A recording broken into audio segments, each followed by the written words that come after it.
কোচবিহার বর্ডারের দিকে নজর রাখবো। কোচবিহারের বাংলাদেশ সীমান্ত বন্ধ করা হয়েছে, সেখানে যাতায়াত একদমই। আমরা কথা বলবো আমাদের প্রতিনিধি কিংশুকের সঙ্গে। কিংশুক, কি পরিস্থিতি? একটু আগে যে তুমি ছবি তুলে ধরছিলে, কড়া নিরাপত্তা বিএসএফ এর, এই মুহূর্তে আরো কি আপডেট?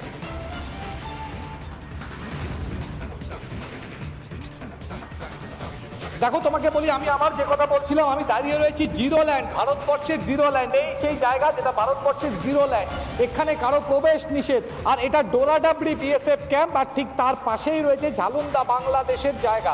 এবার যে ছবিটা তোমাকে দেখাবো, রাজ্য সড়কটা দেখাই কতটা ডিস্টেন্সে। এই সেই রাজ্য সড়ক, যেই রাজ্য সড়ক থেকে বড়জোর দূরত্ব, খুব বেশি হলে পরে দূরত্ব 100 থেকে 200 মিটারের মধ্যে হবে। আর ঠিক সে কারণেই এই মুহূর্তে বাংলাদেশ বর্ডার সিল করে দেওয়া হয়েছে।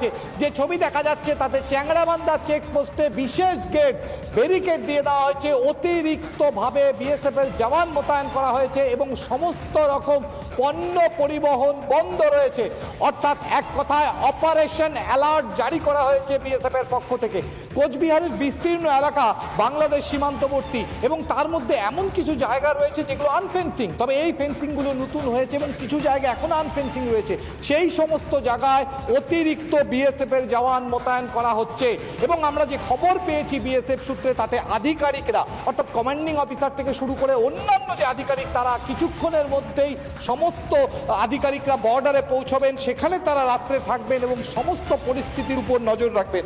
এবং ইন্ডিয়ান আর্মির স্পেশাল কিছু জওয়ান, তারা ইতিমধ্যে নিউ চ্যাংড়াবান্ধা স্টেশনে এসে পৌঁছেছেন। কি আপডেট? তারা কোথায় যাবেন? তারা কি বর্ডার অব্দি যাবেন নাকি চ্যাংড়াবান্ধা চেকপোস্টে থাকবেন, যদি এই বিষয়ে জানা যায়নি। তবে যা খবর পাচ্ছি তাতে যে সেক্টর হেডকোয়ার্টার রয়েছে বিভিন্ন বিএসএফ এর, সেই সেক্টর হেডকোয়ার্টার থেকে আরো অতিরিক্ত জওয়ান তাদেরকে নিয়ে আসা হচ্ছে চ্যাংড়াবান্ধা সহ কোচবিহারের যে বিস্তীর্ণ বর্ডার এলাকা রয়েছে সেই জায়গাতে। ফলে স্বভাবতই চরম সতর্কতা, অর্থাৎ যাকে বলা হচ্ছে অপারেশন অ্যালার্ট, যাকে আমরা রেড অ্যালার্টও বলতে পারি, সেই অপারেশন অ্যালার্ট জারি রয়েছে সমগ্র এলাকায়। অর্থাৎ কিংশুক, বোঝাই যাচ্ছে সিল করা হয়েছে কোচবিহারের বাংলাদেশ সীমান্ত। আবার আমরা যেখানে নজর রাখছি উত্তর দিনাজপুরের সোনামতি সীমান্তে, সেখানে আমাদের প্রতিনিধি তুষার রয়েছে। তুষার, সেই সীমান্তের ছবিটা কি, কতটা কড়াকড়ি নিরাপত্তা? একদমই দেখো, উত্তর দিনাজপুর জেলার বিভিন্ন এলাকা দিয়ে রয়েছে এই বাংলাদেশ বর্ডার রয়েছে। সেই সীমান্তবর্তী এলাকায় 152 নম্বর ব্যাটালিয়ান, যেটি সোনামতি, সেখানে আমি রয়েছে। আমি ছবিটা দেখাবো। এই যে ভারত বাংলাদেশ সীমান্তবর্তী এলাকার একদমই কিন্তু যে গ্রামগুলি রয়েছে, সেই গ্রামের মানুষ কিন্তু আতঙ্কিত, এবং বিএসএফ এর পক্ষ থেকে কিন্তু রেড অ্যালার্ট জারি করা হয়েছে। কোনো মানুষকে কিন্তু সীমান্তবর্তী এলাকা দিয়ে যাতায়াত করতে দেওয়া হচ্ছে না। আর বরং এক প্রকার বলাই চলে যে এই বাংলাদেশের এই ঘটনাকে কেন্দ্র করে এক প্রকার যে বিএসএফ এর যে সমস্ত দায়িত্বপ্রাপ্ত রয়েছে, তারা কিন্তু তাদের যে ডিউটি কিন্তু বাড়িয়ে দিয়েছে। এক প্রকার কিন্তু সীমান্তবর্তী এলাকা কিন্তু জনশূন্য। তুমি দেখো, আমার ছবিটা দেখাচ্ছি তোমাকে, আমি যে সীমান্তবর্তী এলাকায় কিন্তু একদম জনশূন্য করে দেওয়া হয়েছে। কাউকে কিন্তু এই যে সীমান্তবর্তী এলাকায় কিন্তু আসতে দেওয়া হচ্ছে না। কারণ এই যে সীমান্তবর্তী এলাকা, সেখানে কিন্তু তুমি এর আগে কিন্তু বিভিন্ন মানুষ যাতায়াত করতে এই রাস্তাগুলি দিয়ে, কিন্তু আজকে কিন্তু অন্যরকম ছবি। এখানে কিন্তু কোনো মানুষকে কিন্তু যাতায়াত করতে দেওয়া হচ্ছে না। এবং বিএসএফ এর পক্ষ থেকে কিন্তু বিভিন্ন প্যাট্রোলিংয়ের মাধ্যমে কিন্তু এই বর্ডার এলাকা যে সমস্ত বাড়িঘর রয়েছে তাদেরকে কিন্তু সতর্ক করছেন যে কোনো মতেই যেন এই বর্ডারের যে তীরবর্তী এলাকায় যেন না চলে আসে সাধারণ বাসিন্দারা।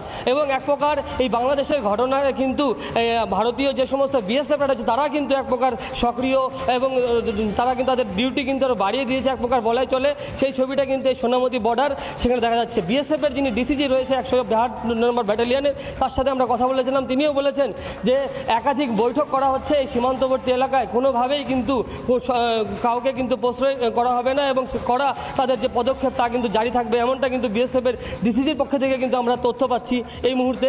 তুমি আরও একবার আমি তোমাকে ছবিটা দেখাবো। একদম কিন্তু ফাঁকা বললেই চলে, জনশূন্য। কারণ বিএসএফ এর পক্ষ থেকে কিন্তু বারবার কিন্তু এদিক দিয়ে প্যাট্রোলিং করা হচ্ছে, এবং বলে দেওয়া হচ্ছে যেন কোনো মানুষ যাতে এদিক থেকে যেন না চলে আসে বর্ডার সীমান্তবর্তী এলাকা। আর এখানকার যারা বাসিন্দারা, তারাও কিন্তু এক প্রকার আতঙ্কিত। তারা বলছেন, তারা বিভিন্ন সংবাদ মাধ্যমে।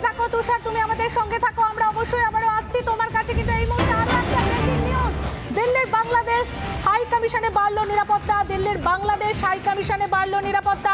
হাই কমিশনের সামনে বাড়ানো হলো পুলিশের সংখ্যা।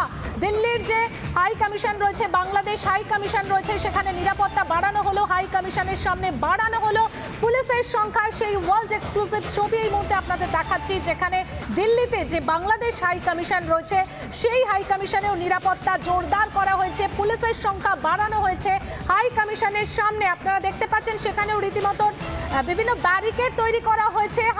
দিল্লির বাংলাদেশ হাই কমিশন, সেই হাই কমিশনেও কড়াকড়ি নিরাপত্তা ব্যবস্থা এই মুহূর্তে হাই কমিশনের সামনে বাড়ানো হয়েছে। পুলিশের সংখ্যা হাই কমিশনের সামনে পুলিশের সংখ্যা আরো বাড়লো এই মুহূর্তে। দিল্লির বাংলাদেশ হাই কমিশন, যে হাই কমিশনের সামনে এই মুহূর্তে পুলিশের সংখ্যা আরো বাড়লো। দেখতেই পাচ্ছেন আপনারা ওয়ার্ল্ড এক্সক্লুসিভ সেই ছবি।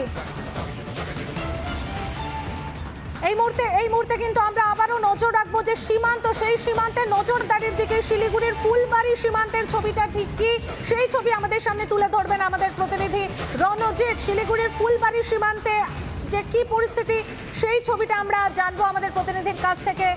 সীমান্তের ওপারে আগুন বিক্ষোভকারীদের,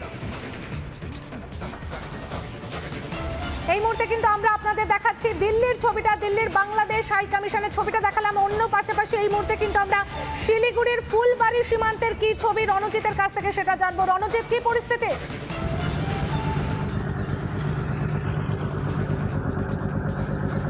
দেখো, এই মুহূর্তে কিন্তু আমরা দাঁড়িয়ে রয়েছি শিলিগুড়ির ফুলবাড়ি বাংলাদেশ সীমান্তে। এই সীমান্তকে ভারতবর্ষের যে দিক, সেই দিককে যেরকম বলা হয় ফুলবাড়ি সীমান্ত, ঠিক এর অপোজিটের যে বাংলাদেশের যে প্রান্ত রয়েছে তাকে বলা হয় বাংলা বান্দা সীমান্ত। কিছুক্ষণ আগেই কিন্তু আমরা লক্ষ্য করলাম এ প্রান্ত থেকে দেখা যাচ্ছে কালো ধোঁয়া, অর্থাৎ বিক্ষোভকারীরা সেখানে কিন্তু আগুন জ্বালিয়েছিলেন এবং সেই আগুন দেখার সাথে সাথেই কিন্তু ইতিমধ্যে বন্ধ করে দেওয়া হয়েছে ফুলবাড়ির যে এই ভারত বাংলাদেশের সীমান্তের যে গেট রয়েছে সেই গেট কিন্তু খোলা অবস্থায় ছিল। পরবর্তীতে সেই আগুন দেখার পরে কিন্তু বিএসএফের তৎপরতাতে কিন্তু ইতিমধ্যে গেট বন্ধ করে দেওয়া হয়েছে। মুহুর্মুহুর পেট্রোলিং করছে বিএসএফ এই ফুলবাড়ি ভারত বাংলা সীমান্ত দিয়ে, যাতে কোনো রকম অনুপ্রবেশের ঘটনা না ঘটে সেদিকে কিন্তু নজর রাখা হচ্ছে। পাশাপাশি এই বিস্তীর্ণ এলাকা জুড়ে কিন্তু ইতিমধ্যে বিএসএফের তরফ থেকে নজরদারি বাড়ানো হয়েছে। পাশাপাশি সাইকেল এবং পায়ে হেঁটে পেট্রোলিং বেড়েছে। পাশাপাশি যেই সমস্ত জায়গাগুলিতে ক্যামেরা রয়েছে, যাচ্ছে পরিস্থিতিটা কি করা করে নিরাপত্তা। এই মুহূর্তে আমরা একবার মালদায় যাব, সেখানে আমাদের প্রতিনিধি দীপঙ্কর রয়েছে। দীপঙ্কর, মালদার কি সার্বিক পরিস্থিতি, নিরাপত্তা ব্যবস্থার জন্য কি কি করা হচ্ছে সেখানে?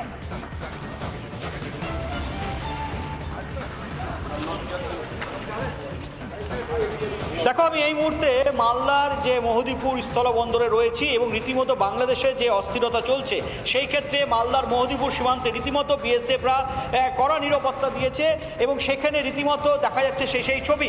এবং পাশাপাশি তোমার দেখো যে পুলিশই কিন্তু নিরাপত্তা এখানে রয়েছে।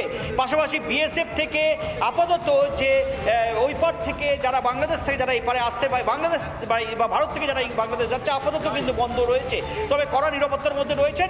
এবং এখানে পাশাপাশি এখানে যারা আমরা যেটা জানতে পারছি যে এখানে অনেক ট্রাক ড্রাইভার যারা আজকে বাংলাদেশে গেছিল, তারা এক্সপোর্ট করতে, তারা কিন্তু অনেকেই আজকে 300 থেকে 350 ট্রাক ড্রাইভার তারা আসতে পারছে না। আমার সাথে রয়েছে এখানকার যিনি এক্সপোর্টার অ্যাসোসিয়েশনের যিনি সম্পাদক প্রসূনবাবু। কি পরিস্থিতি আজকে? যা পরিস্থিতি চলছে, আমাদের এক্সপোর্ট গাড়ি প্রায় 148 গাড়ি ওই এক্সপোর্ট অলরেডি হয়ে গেছে। তার মধ্যে আমাদের কিছু ড্রাইভার আগেকার ছিল, প্রায় 300 থেকে 350 ড্রাইভার অলরেডি আমাদের বাংলাদেশে আছে। ওনাদেরকে আনার জন্য আমরা বলেছি, বাংলাদেশ কর্তৃপক্ষ যারা আছে তাদের সাথে কথা বলে আমরা চেয়েছি তারা যেন ফেরত আসে এবং সুস্থভাবে ফেরত আসে। একটু তো দুশ্চিন্তা থাকবে, যেহেতু আমাদের ড্রাইভার খালাসি ওরা যাচ্ছে, ওদের যদি একটা কিছু হয়ে যায় ওই বর্তা তো আমাদের উপরে আসবে, কারণ আমরা হচ্ছে এক্সপোর্টার, আমাদের মাল নিয়ে ঢুকেছে ওরা, তো ওদের সম্পূর্ণ দায়িত্বটা আমাদের এখন নিতে হবে। এবং বাংলাদেশেও প্রায় 300 থেকে 350 গাড়ি আটকানো আছে। কত লস? প্রায় 15 থেকে 16 কোটি টাকা লস। দেখো, যেটা আমরা জানতে পারছি ওই বাংলাদেশে এক্সপোর্ট করতে গেছিল 300-350 গাড়ি, তারা আজকে বাংলাদেশে ওই পারে ভারতের চালকরা তারা কিন্তু আটকা পড়ে রয়েছেন।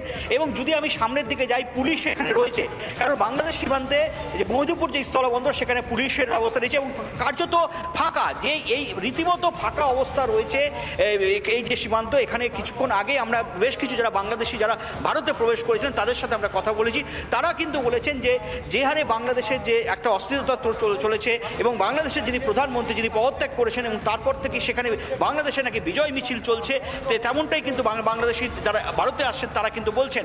সাধারণত আরেকটি যে ছবি দেখাবো, এই যে রাস্তার ছবি দেখাবো, এটি হচ্ছে সেই স্থলবন্দরের রাস্তা যেখানে প্রতিদিন প্রায় 200-250 থেকে যারা লরি তারা কিন্তু আজকে বাংলাদেশের সীমান্ত ভারত বাংলাদেশ মধুপুর স্থলবন্দর দিয়ে তারা এক্সপোর্ট করে। কিন্তু আজকে সেই রাস্তার ছবি দেখাচ্ছি পুরোপুরি ফাঁকা, কারণ আমদানি রপ্তানি সম্পূর্ণই কিন্তু আজকে বন্ধ হয়ে গেছে এবং কবে এই এক্সপোর্ট চালু হবে সেটাও কিন্তু একটা অনিশ্চয়তা রয়েছে।